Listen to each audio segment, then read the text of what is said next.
Good afternoon, everyone. It is State Representative Ashton Clemmons and here in North Carolina, and I am thrilled to be here with all of you for day 2 of One Country Project's inaugural Rural Progress Summit.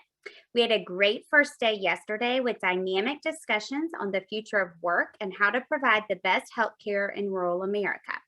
We also heard from Sister Simone on the role of faith in revitalizing rural communities. And we are so excited for the great speakers and discussions we have on tap today. Today, we will hear from Whitney Kimball Coe, our keynote speaker, Senator Gillibrand, students from the University of Chicago. Hannah Love from Brookings will talk about the changing demographics of rural America. We also have some exciting trivia at the end of the day, so stick around for some fun and prizes. I will be moderating a panel on the differences between the urban and rural policy agendas later this afternoon. So we have a great full day here on our second day of the summit. But for now, we get started, and I get to kick things off with a bang to introduce 3 people that I have respected from afar, and I'm so honored to be here with them today. We have renowned political strategist David Axelrod, Mitch Landrieu, the former mayor of New Orleans, and our own One Country Project founder and former Senator Heidi Heitkamp, all here to have an honest discussion about what it will take to win in rural America. Thank you all for taking the time to be here today. Why don't we start by going around the virtual room and each of you giving us your views on why rural America is so important to Democrat success in 2022 and 2024 and even beyond that. So Heidi, why don't you start us off?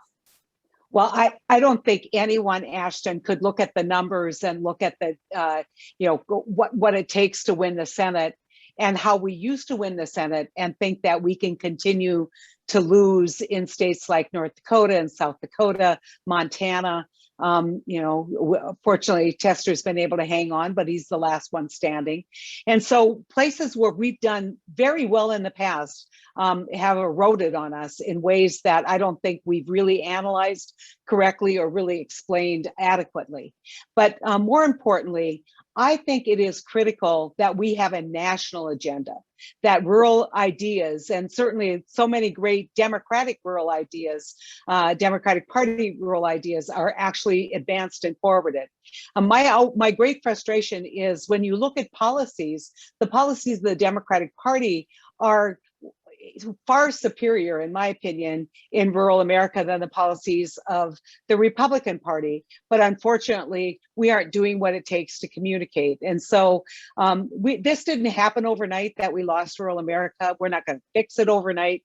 But as people say, well, who cares what happens in North Dakota or South Dakota or Wyoming? Those are small states. What I would suggest is you might care about what's happening in Western Pennsylvania, which looks a lot. You might care about what's happening in Eastern Oregon, a reliable blue state that if we see these trends in terms of overwhelming rural votes, will make it extraordinarily difficult for Democrats to win, certainly in purple states like Arizona and maybe even Georgia, but it will become increasingly difficult in states like Ohio and Pennsylvania. So we've got to recognize this for what it is a huge impediment to building a governable majority into the future for the Democratic Party. And so we have to pay attention. Sure. So I forgot to mention that anyone is welcome to, if you have questions, to use the Q&A chat. I know you have great questions for these wonderful 3 experts here, so please use the Q&A chat to add those. All right, David, we'll go to you. Why is it so important that for Democrats to pay attention to rural America? Yeah, well, first of all, let me say I'm not from rural America. I do have a home in rural America, but I grew up in New York City. I've spent most of my life in Chicago, but I just want to amplify what Heidi said. And it's not just about the US Senate, it's also about the election of presidents. History will say, even if Donald Trump doesn't, that Joe Biden won by 7 million votes. But he didn't win by 7 million votes because that's not the way our system works. We don't elect presidents by popular vote. We elect presidents by state. And he won really by the combined margin of about 43,000 votes in 3 states, Wisconsin, Arizona, and Georgia. If those states had tipped the other way, we would have had a 269 to 269 tie in the Electoral College. It would have gone to the US House. And under the Constitution, we vote by delegations, not by member. So there were 26 Republican majority delegations in the House. In other words, but for those 43,000 votes, Donald Trump would be president today. And we ought to be very, very aware of that, and the fact that while Democrats may not dominate or even compete very well in rural areas, those votes do matter, and they can tip states. And to write them off is to imperil our Democratic candidates in the future. And I would point out that even though Biden won by 7 million votes, he lost 83% of the counties in this country. He dominated the major metropolitan areas. That's where 86% of Americans live now, in metropolitan areas. But he lost badly in wide swaths of the country. Those metropolitan areas have become blue islands in a sea of red. And that is not, it may be that in the long run that there's a demographic play, that the generational change and so on will work in favor of Democrats. The last thing I would say is we have a dangerous situation. And I know that Mitch has spent a lot of time in the South, in rural areas, and talking to folks there, Heidi, in her own work. The sense of estrangement between rural America and metropolitan America, the sense of besiegement is dangerous. I just was looking at a poll this morning on the issue of whether Biden was legitimately elected. In rural America, that question worked out to 52% yes and 48% no. Half of the residents of rural America believe that the election was stolen. We are really on the razor's edge here, and we need to see in each other, we need to find our shared humanity in each other, and we have to find shared interests and concerns and values as Americans, or this is not just an electoral issue. This is an issue about the survival of our democracy. So I think what you are doing here is really, really important.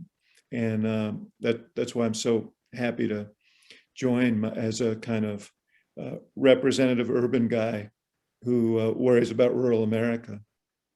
Well, nothing like democracy being at stake to keep us all focused on why this matters. And we've heard about the Senate, the presidential. I'll certainly add that state legislatures are a place where the rural and urban divide is playing out in a lot of interesting ways as well.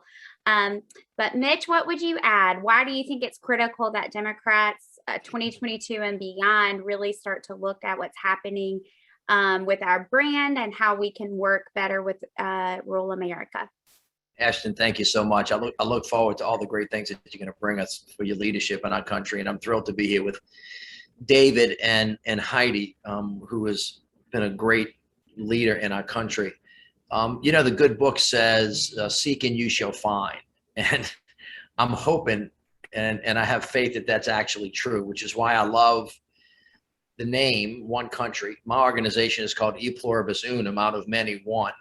It really is a leap of faith and a hope that sense of us being one people, recognizing all of our differences, but coming together for a common purpose is what really makes America, the fantastic place that we think it is. But I think David is right to acknowledge, and I don't think that we ought to look away from this, that there are moments in history, and I believe that this is one of them, where things can become existential, that if we make the wrong decisions now, the way that we live, the government that governs us actually could disappear, because freedom is not free. Democracy needs to be nurtured every day. It never goes away. But there are knowable points in history where we have really been at risk. And I think many of us think, without being too histrionic about this, that this is one of those moments. So I want to agree with David on that notion. I am always hopeful, and because of what I see every day and what I feel every day on the ground, that we're going to find a way out of it, but we are in it, and that's important to know. The second thing I'll say is that even though I served as mayor of the city of New Orleans, and it was a great joy for me to do that, before that, I was a lieutenant governor of the state of Louisiana, which is primarily a rural state. And before that, I was a legislature for 16 years and spent pretty much every day of my life in the legislative chamber with legislatures from all over the place.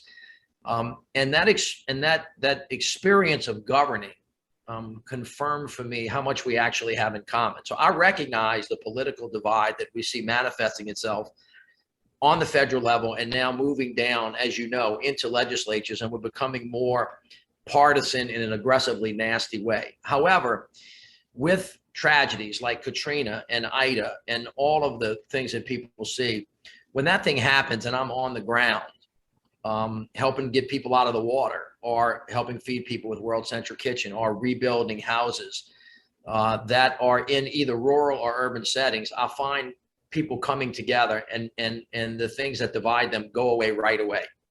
And you see in real time, when human beings are in proximity to each other, our ability to lift each other up. And we have to find that moment. And so with that in mind, I'll just say two other things. One, we have to worry about this electorally, because I'm a Democrat and I want Democrats to get elected. But every person, especially Heidi and so many other people, once we get elected, we represent everybody. And we have to make sure that we see everybody and hear everybody. So when people are yelling and screaming, basically, in the ways that they do it, either electorally or actually in the streets, that they can't be seen and can't be heard, that is something that we need to pay attention to. And quite frankly, everybody in America, African Americans in urban settings, African Americans in rural settings, white people in rural settings, Native Americans, they're all saying, I can't be seen and I can't be heard, which is it's a very interesting thing for everybody to be yelling about, hey, what about me? And I want to try to use the time that I have to get people to start thinking about, well, what about everybody else? And if you think about the intersectionality, if you will, and the interdependence of rural and urban settings, being from the city of New Orleans, I can just say to you that the city of New Orleans doesn't exist without what the folks in the rural settings actually do. I mean, we're a tourism economy. We have some of the greatest restaurants in the world. Nobody in New Orleans isn't working if the farm's not producing. Nobody in New Orleans is working if the oystermen and the fishermen are not harvesting the product. Nobody in the state of Louisiana is working if we don't have interoperability across broadband. Our people are not healthy, or better yet, we don't have roads to get product out of the ground and to the places to get distributed on the boats that go up and down the Mississippi River to actually feed the rest of the country and the rest of the world. So I get that we have a political divide. What I'm telling you, and Heidi knows this better than I do because of the state that she represented, that we are so interwoven, it would be malpractice of epic proportions for us not to figure out how to actually find the common interests and the common grounds that we have, aside from whether Democrats or Republicans get elected. I obviously think we have a better plan. I think that 80% of the people in the country agree on the direction that President Biden is trying to take us in on the major issues that are there today, but that message is not resonating. And there's some other fundamental problems of identity and culture that are making it hard for us to see each other's humanity and common interests, as David said just a minute ago. And I do think it has it in a moment of peril, that thoughtful and serious people in America, whether they consider themselves to be conservative or liberal or progressive or moderate, need to stop and think about in terms of the structure that allows us to be different and yet to share our common interest. And I think that we've got to focus in on it, which is why I'm very thankful that you guys are doing what you're doing. And we shouldn't need a hurricane. We shouldn't need a hurricane to do it, or a natural disaster. Hey, can I ask a question of Heidi, Ashton? Oh, sure. Yes. Flowing. You know, Heidi, when I first went to North Dakota in 1986 to pitch your friend Kent Conrad, I didn't get the job, by the way. He made a good choice, but it wasn't me. everybody, I think every elected official in North Dakota was a Democrat. And you succeeded Kent in that office of tax commissioner. Today, the opposite is true. And we're so polarized that as you point out, there are only 3 senators on the Democratic side who represent states where Trump lost, where Biden won. Same on the other side. So what happened? What happened between 1986 and now that put us in the position that we're in? Because if we understand how it happened, maybe that gives us a clue as to how to unwind it. Man, David, if I had the answer to that question, I would be making a lot of more money than what I'm making. Let me tell you. Let me tell you from my perspective, and I bet you Mitch has some insights, and you already have some insights on this. So it's a great question for all of us. I think it started with a sense that culturally the country was beginning to divide. And a lot of the issues we used to say, guns, gays, and God, kind of led that dialogue during kind of the Clinton administration. Clinton did very well, by the way, in rural America. And he came, people saw him as an Arkansas boy. He came from that space. He was a little more moderate in how he did it. He was a man of faith. He would talk about the nuances of this, of the challenging issues, whether it was women's reproductive rights or whether it was guaranteeing opportunities and non-discrimination for people based on their sexual identity. I mean, so we had all of these kind of emerging social issues at the time that we were not having a dialogue. We're just saying, we're right, you're wrong. You see this thing differently, and how you see it is wrong. And I think it began that kind of separation because they looked. Claire McCaskill tells a great story about being at a gas station, and a man came up to her and said, Claire, I voted for you every time you've been on the ballot, but I'm not going to this time, because I know that you're for this group, and I know you're for that group, and I know you're for this group, and I guess that's okay. He goes, but I don't know that you're for me. And so I think a lot of what was being talked about and certainly hit center stage and then amplified, fanning the flames of division that the Republicans were very adept at doing, that soundbite culture led to, in my opinion, kind of the beginning of that you don't speak for me. And then, and this might be controversial, the Republican Party consistently had always opposed the Farm Bill. They were not going to spend that money. They gave us freedom to farm. They were going to wean the farmers off the government. And, look how far they've come. Not only are they reliable and general supporters of the Farm Bill, but guess what they do? They hand out money in bucket loads during the Trump administration to farmers. And so I think that it's a combination of the Republicans changing their tactic on outreach in rural America. But I think that the thing that Mitch was talking about, which is that cultural identity, the religious identity, I think even though Joe Biden, and they could argue with me about this, if you said who demonstrates their faith, who's been more faithful to their religious beliefs, Donald Trump, who really didn't have any kind of notion before he ran, and Joe Biden. Well, everybody knows that Joe is a devout and regular mass going Catholic, but somehow Joe's not the one connected on faith. And so I think we need to get back to talking about faith. And I think Sister Simone did such a great job yesterday. But I also think that we can't duck the tough issues. And I'll close with this thought. Kirsten Gillibrand, when she was in Ohio running for president, she did something Democrats don't like to do.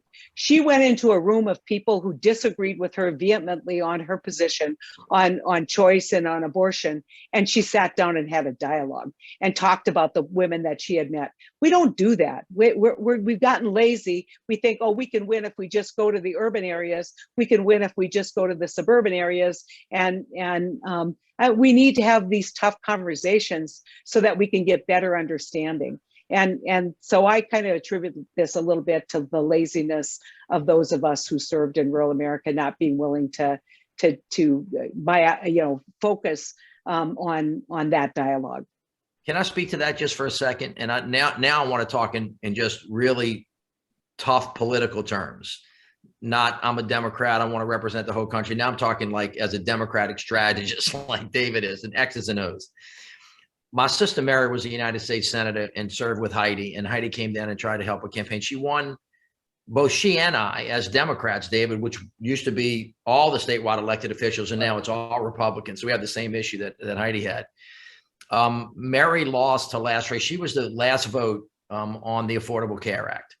And it was in favor of President Obama. And the next year they just said, look, Mary, same thing they told Claire. We love you and everything, but we think you're for them, not for us. And since that time, we haven't had a Democratic elected official run or win statewide. But when both Mary and I ran statewide, and I won twice and she won 4 times, we always went into the smallest places where even 1 or 2 people were. Now I'm being figurative here, but I'm making the point that this idea that some Democrats have that we should just run a base election, that we don't need anybody else, or because they won't listen to us, or because we're so different, we don't want to go there and here, I think is a mistake. I think numerically it's a mistake. And I also think strategically it's a mistake, because even if you can't win, if you create the impression or you believe that I don't need them or I don't want them or that I won't represent them when I get there, it kind of closes your ears and your eyes off to the much larger picture. And I think it begins to form candidates in ways where they look not familiar to people, and creates this idea somehow that's reinforced because you won't go there. I think in the state of Louisiana, I'm not talking now about the Electoral College on the federal level, but in the state where we run what we call a jungle primary, everybody runs against everybody, and the top 2, irrespective of party, go into a runoff, and then if you get 50% plus 1, you win. In that setting, just think about this strategically.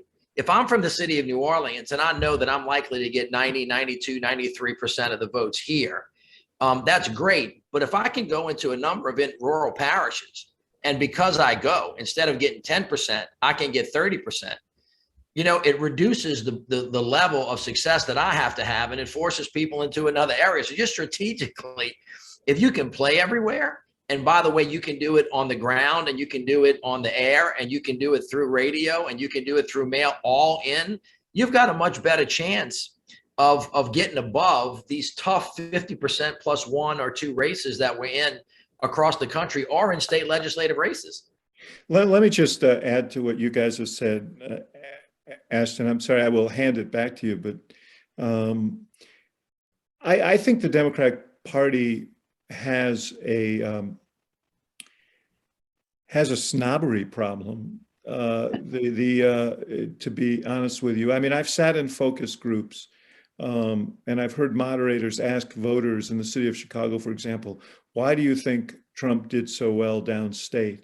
And the answer in rural areas, the answer is you hear is, well, those people are not educated, they're ignorant, they're racist.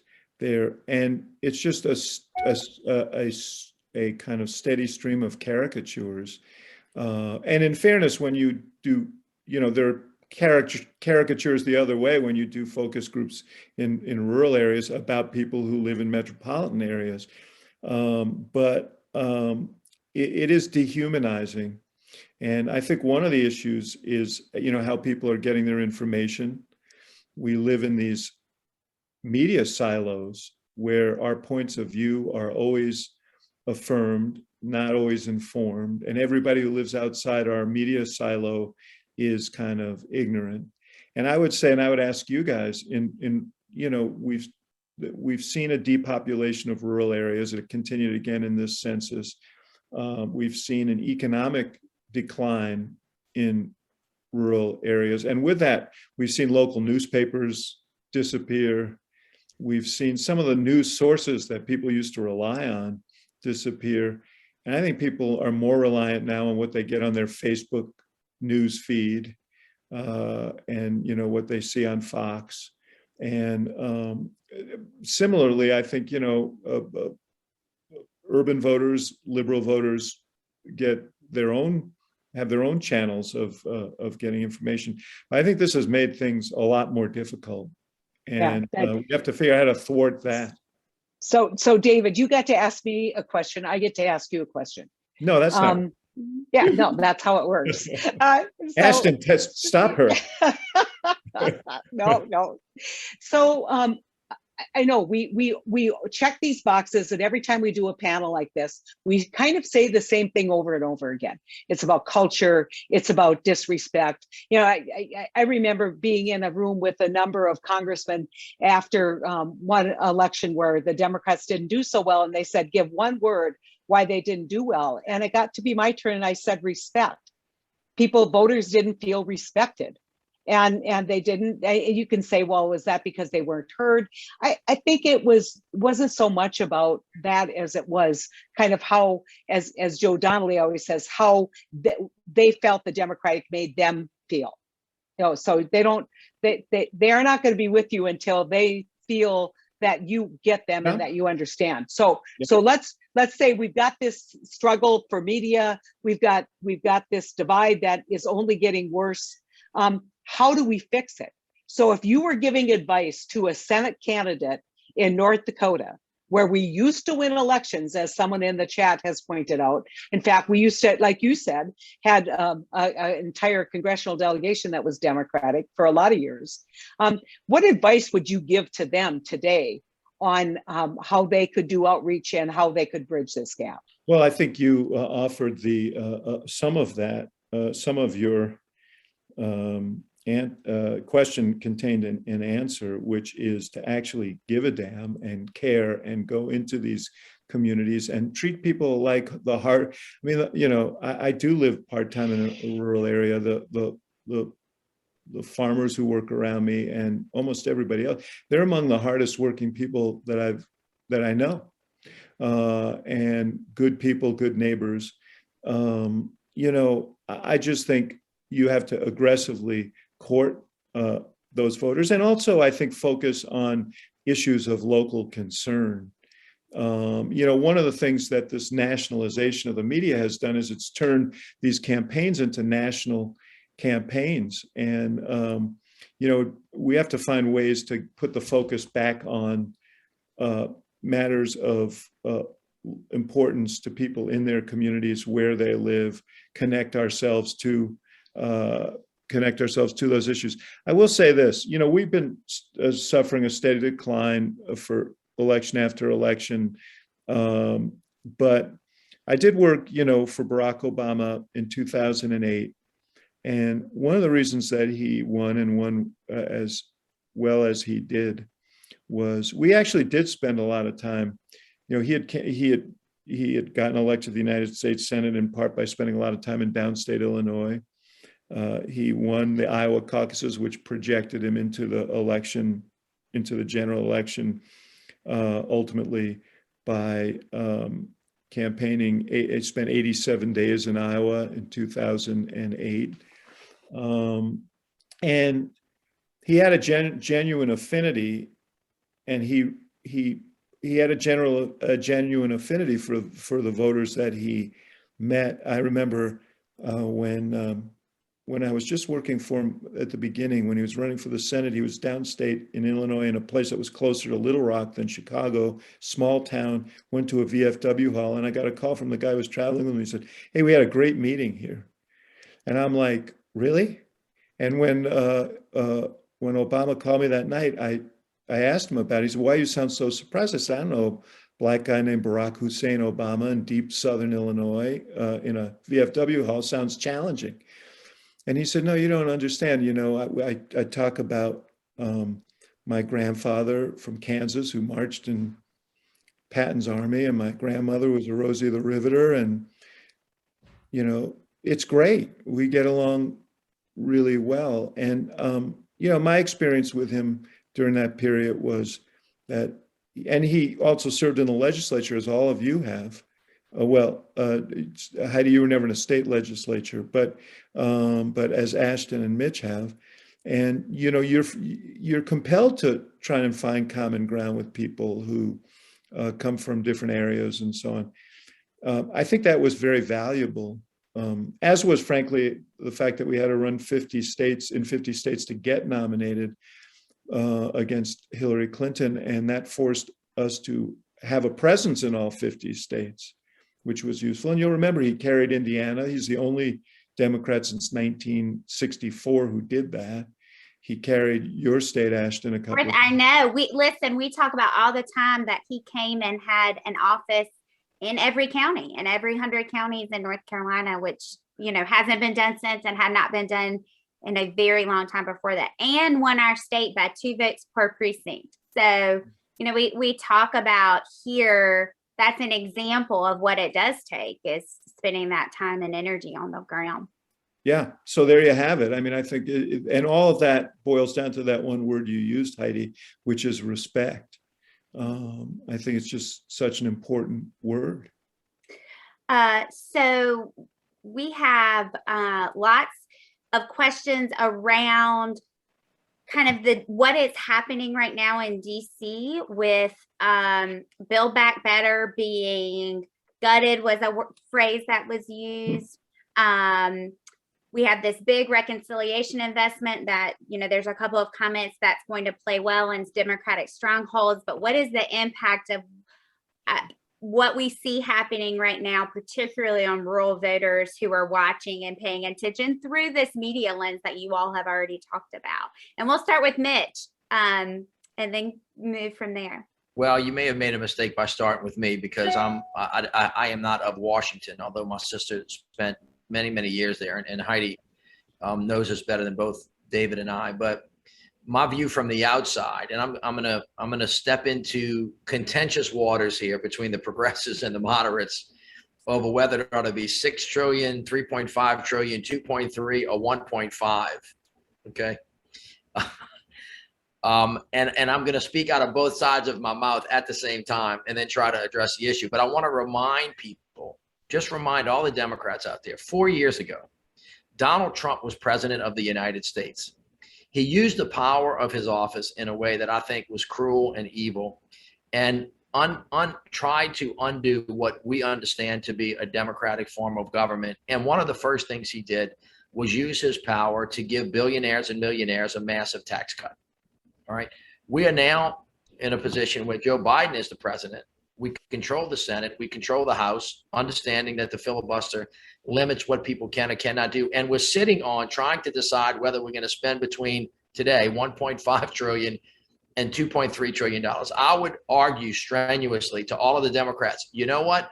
Try to figure out a way to get to yes quickly and move on to the next thing. Now, I know that there are progressives that are going to yell and scream and say we ought to go bigger and better. And then you have the other side of the party that's trying to get us to the small thing. But really, failure is not an option here. The Democrats got elected to get something done. And there's something that we're trying to get done now, even on the low side, is exceedingly higher than where Barack Obama was when he spent the most money in his presidency. So we are in a winning position, and we have to figure out how to take yes for an answer, and then to get on with building the roads, the bridges, and the sewer and water and drainage system. I saw in the chat somebody saying, well, what's this have to do with rural America? Let me say this really clearly. Everybody in rural America needs a sewer, water, and drainage system that actually works, because they're all falling down. Right now, you can't get your goods to the market if you don't have roads and bridges that work, or highway systems that function. And clearly, this is the one, if I could only do one thing with rural America, it would be broadband first. Because now that through COVID, we have now understood that if we're not connected, if you don't have, access to what everybody else does in terms of technology, that is the surest way to get left behind. And then finally, in rural America, I get what David exactly said. Not everybody has to graduate from a 4-year college or from Harvard. And there are so many smart people in the country that have decided that what they need is workforce training, development, and connecting people to the jobs of the future. Those are all the things that are in this bill, which is why I would just say to all my Democratic colleagues in Washington, I get the sausage making, but I kind of have gotten to the point where I'm getting like really impatient. And as my grandmother said to when she prays, Lord, give me patience, but please hurry the hell up. Yeah. And Ashton, I want to comment on that, because Mitch keyed it up perfectly for me. And when you do it, tell people you did it. Yeah. I mean, the stimulus package was a great opportunity for the Democratic Party to say, look, they're focusing on giving huge amounts of money to corporations who don't need it in their stimulus. We're going to give you $1,400 because we know you need it, and we know that you will stimulate the economy and help bring us back better. And so, but who knew? I mean, we've seen polls now that people don't know who gave them the child care, the child credit. So it's like we do all these things and then we go, of course people are going to know it was us. No, they don't.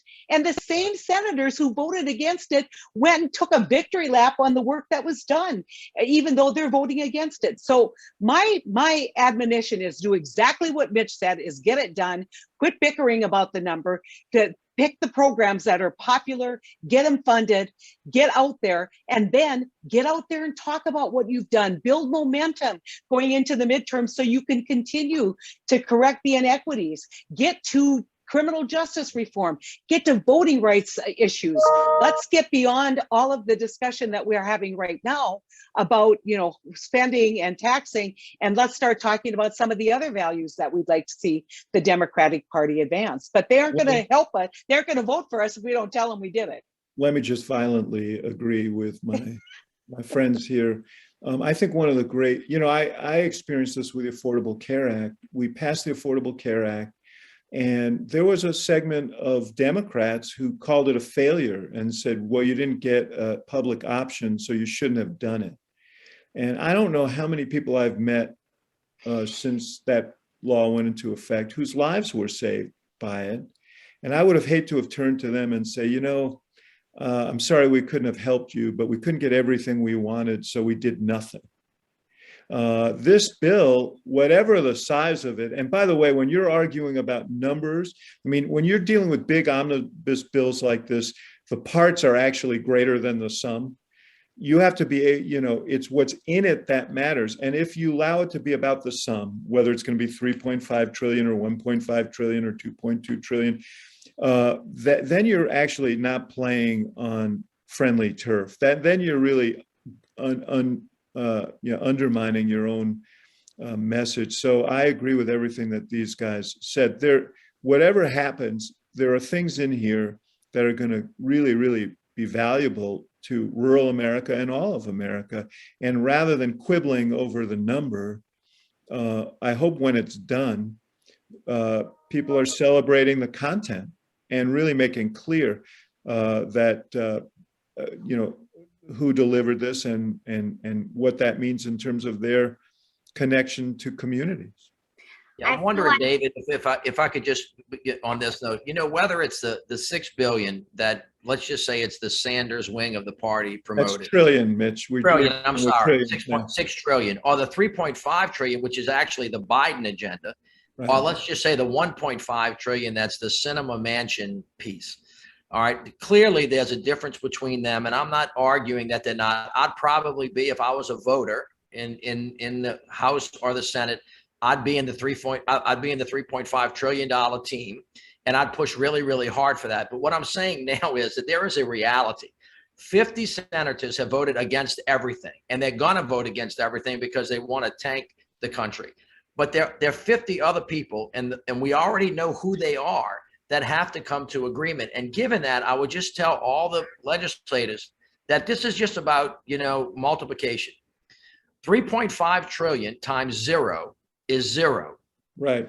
Okay. So just remember that when they're having these zero-sum conversations, and Heidi, you've been in these negotiations before, it has now become the witching hour, and they have got to get to an answer. And all the, I'll call it quibbling, because I don't mean to say that there's not a difference between 3.5 and 1.5, because it all means, programs, and those programs affect people. But there is a reality to governing, and we are at that point, and the country elected Democrats to govern. And we know it's hard, but the hard decisions have to be made, and now is the time to do it. And I don't think that we have a whole lot more time in order to get to yes, and then to be able to tell the public what it is that we did, if we want to continue to have the responsibility that the people in this country gave us. I feel like we need you guys to be the coaches chat for the whole team, to fire between the three of you, to fire everyone up, because We're saying quit arguing, get to a yes that we can feel good about, start solving people's problems, and then remind them that that's why they put us in office. Well, the one thing, Ashton, that concerns me is it's now become all or nothing. Now is our time. Everybody's hyperventilating. And I'm saying, if we are going to build back better, we need to build our majority better. We need to build our political opportunities better, because there'll be another opportunity if we do this right. And if we fail to deliver, and then do deliver and fail to take credit and fail to communicate what it is that expresses our values, then we might as well not have done it. And the one thing I would say, and obviously I'm not the darling of the progressives. Everybody who knows my political history knows that this is true. But the one thing that I would say is that we have got to provide the kind of leadership in this country that unites the country, that respects the diverse opinions. And certainly, I mean, I'm somebody who did a lot of work on paid family leave. I believe in that program. I think childcare is infrastructure. If you want to get people back to work and women back to work, you have to lower the cost. I mean, so all of these things that are in there, if they're passed, we can run on something. We can't run on, boy, we tried, but it didn't work. Give us more people. It didn't work. We're not delivering. Now just give us more people, and then we'll promise to deliver more. And I think that the beauty of this that's not getting talked about is when you have a package of popular initiatives that really speak to working class people and middle class people, and a party votes 100% against that. It's not just we are governing, it's they don't want to govern because they're playing politics with your life. And so we've got this opportunity that right now to get this done and then figure out how this is going to be messaged and delivered in the midterm. Remember this, if you don't take anything out of the Donald Trump presidency, whatever we do alone without building consensus among the population can be undone. It can be undone. And this idea that, well, we didn't undo the Affordable Care Act, therefore it's not going to be undone, these popular initiatives. When the politics switch in 2 years, you bet it's going to be undone. And so let's try and build a permanent policy positions that will, and results that will propel us to a greater majority. All right. So someone told me when I was working on a bill that I got through, if you've made everyone equally unhappy, you've done your job as a legislator. And I think there's some truth to that, but we have to remember not to talk about the things that made us unhappy instead of celebrating the things that we get through and how those things help the people that are sitting in our communities. And so I think you guys are kind of talking about all of that in different ways. We had a couple of questions about the future of the economy in rural America. So you guys have alluded to demographic shifts. We see that in North Carolina. We've had even in the past 10 years, the census data was shocking, actually, in some ways, of our demographic shifts away from rural communities. But we know many of the people across our country are and will continue to live in rural communities, and we want their economy thriving. So what would we say about how we think about the future of economy in our rural areas and what that means for how we work in the Democratic Party? Anyone want to take that first? I'll take a quick shot at it. I think that COVID, as David said, it shouldn't take a hurricane. For some reason, when we had catastrophic events that stress test humanity, they sometimes give you insights that you wouldn't normally have during a regular day because you're not forced to think about it. But COVID really is going to rearrange how we work with each other. And this is in cities and in rural areas, but in cities themselves, for example, how many days do you have to go to work?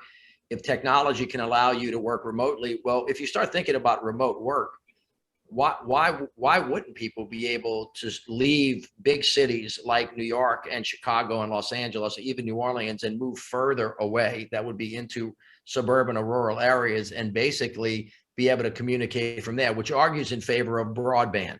It argues in favor of massive infrastructure. It argues in favor of high-speed rail between and amongst. This is a very big country. We haven't even come close to testing the breadth of where people could live and how we could live together if people can communicate and travel to each other. That's why those things are so critically important, I think, in this Build Back Better bill.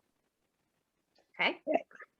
If I can just offer a perspective, we did a panel yesterday on the future of work, and I'm a big believer that development comes from entrepreneurship. It comes from the human being who has a good idea, and then making sure that broadband's there, that the roads are there, that the ability to communicate and get a qualified workforce is there. And so these are going to be steps that need to be taken in order to provide that assistance. Plus, we need to create environments in rural communities that people want to live there.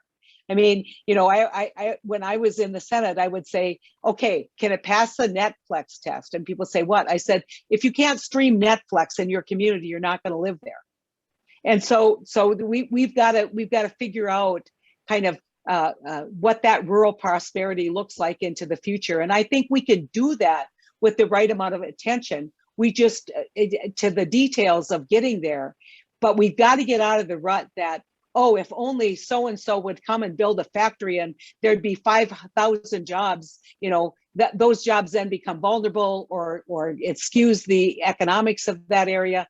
I think that we've got to focus on our small businesses. We've got to focus on our entrepreneurship, and we've got to focus on our diversity in rural America, whether that is Native American entrepreneurs, whether it's African American entrepreneurs in the Black Belt. We've got to focus on who the folks are who live there and make sure they're not left behind as they have been in record numbers in the past in rural America. Let me just Mitch, if I can, just for 1 second. I do think that we also have to break down a great deal of suspicion in rural communities about whether they are actually part of the economic plan, whether there is, and Heidi and I have talked about this, around the issue of climate. Democrats tend to moralize about this, and it is an existential crisis. But if you've made your living all your life, mining or drilling or building pipelines, so on, then the loss of that job is an existential issue too. And people need to understand that that we are together, and we're all together, and they need to know that there is a plan, because one of the things that's happened from a political standpoint is there is a tremendous sense, as this population declines, as the wealth shifts, there is a tremendous sense of loss. And people like Donald Trump are expert at, as are algorithms on social media, exploiting people's sense of loss, people's sense of resentment, and suspicion. And so it's not just about what we do, it's also about how we communicate what we do. And it gets back to that word respect that Heidi used earlier, the idea that, hey, you guys matter, the rural areas do matter to us, and we want to do everything we can to help them thrive. Yeah, may I make two comments? One, first of all, Heidi, thank you for raising the issue of diversity. Race is this nation's Achilles heel. Unless and until we figure out how to work through that, we're going to have trouble, whether we're in rural or urban. And by the way, rural is not white and urban is not black, not in the South. And I know those things, trigger certain things in people's minds. The second thing, whether you're talking about trade or climate, and David raises a really good issue. So you're talking about the energy worker in South Louisiana that's producing 25% of the energy so that folks all over the place can drive cars and do what we do, or the coal miner in Appalachia. When they hear us Democrats talk about climate change, they don't really hear us talking about, and we're going to make sure that those jobs are going to be lost, are going to be replaced in real time. And that's the important part, in real time, with other jobs that pay as much or do more. And so when you don't even speak to the issue of transition, and you just speak to the issue of outcome, which is just net zero by 2040, and people who have the job go, does that mean my job is going to exist or not exist? And nobody's talking to me about that. They go, I think I like the other guys. It's just that simple. And I think that we have to get much, much better when we're talking about macroeconomic, macro climate stuff, to speak specifically to the people on the ground who have to feed their children the next day. And that is the men and women who are the working class folks in this country that work in those industries that we, by the way, we have asked them to work in. And to vilify them now just adds insult to injury.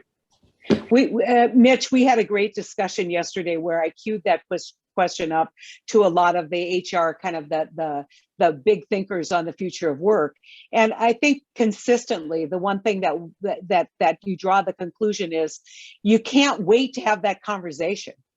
You got to have that conversation now, and you got to give people some certainty about, and my point is, it's not just, will you have a job, but will you have a job that allows you time to recreate and money to send your kids to college? And you know, and I know, because we work with energy workers, those are good paying jobs. Those are the highest paying jobs in our states. And people aren't going to be satisfied if you say, well, as some people intimate, oh, go make solar panels for $40,000 a year. That's not the answer.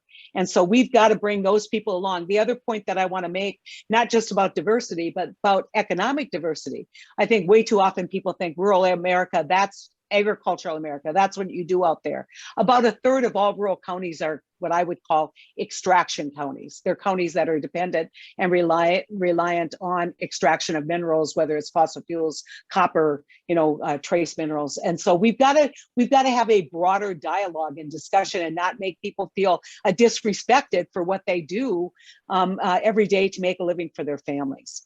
Yeah, good point.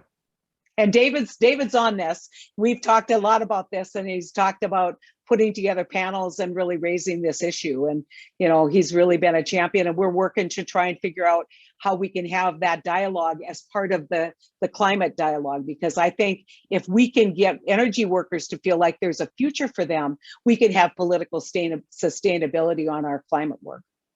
Yeah.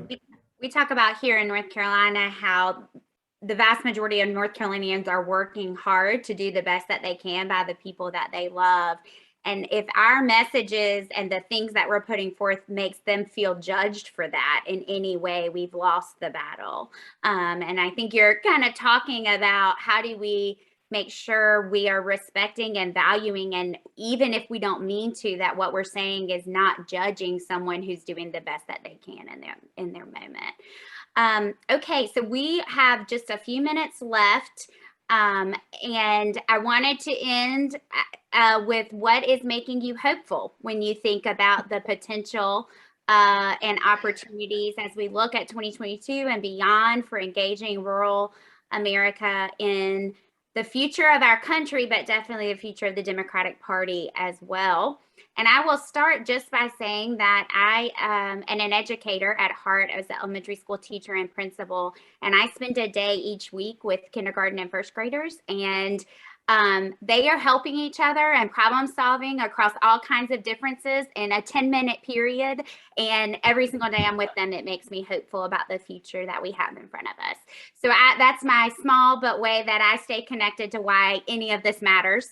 And so I ask that to you guys. How do you stay hopeful, and what are the things that bring you hope? Anybody want to start us? Well, let me just cue off of something you said. Both Heidi's on the board of my Institute of Politics at the University of Chicago. Mitch is a fellow there right now, and I think they both can attest to the fact that you interact with these young people, and you're going to hear from two of them, I believe, in this program from our program. So you'll get a taste of this. You interact with these young people, and you get this sense of power and force that they will bring to try to solve these problems. They want to make the world a better place. They want to make our country an even better place. They want to address these problems, and they're just looking for ways to do it. And our mission should be to fire them up and to send them out there, force multipliers when it comes to solving problems. And the one thing I feel grateful for is that there are people like Mitch and Heidi who are willing to devote some of their time to doing that. But these young people give me hope, and that's the reason I do what I do. I'm going to tell you what gives me hope, and you're going to hear from these two students, and of course, I always say every place I've been, I fall in love with students. I tell myself, no, get too involved, and then of course I want to run their lives because it's the mother complex in me. But going door to door, one of the students you're going to hear from today was trained not to ask if they were going to vote for one candidate or another candidate. He was trained to say, what kind of America do you want to live in? And without any real deviation based on political thoughts or alignment or economic alignment, the answers are really similar. We have so much similarity in what we think the American experience should be. We are divided because our leaders think it's beneficial to divide us. We're not divided on core principles. And so I'm optimistic because I believe that people still care about this democracy. I believe they still want to live in America that provides opportunity regardless of race. I think they still want to live in America that's safe, that reveres children and builds a better future for the next generation. And that's going to unite us if we can figure out how to get political leaders to stop dividing us. My wife and I have been blessed with 5 children. And I remember, having our child, and nobody teaches you how to be a parent, by the way, which is a real hole in our academic system. But you asked them, like, what am I supposed to do? And I remember the physician saying, just try not to screw them up too much. Right. And so when you think about that, both David and Heidi have hit on the openness and the joy that young people are bringing us today. And I have that hope. I will say this, though. There are times in history when we are not called upon because the times don't require it to be vigilant every day. And there have been times, looking at it in a humble way, where human beings have acquiesced in doing awful things. Apartheid is one of them. Slavery is another. Obviously, the Holocaust is another.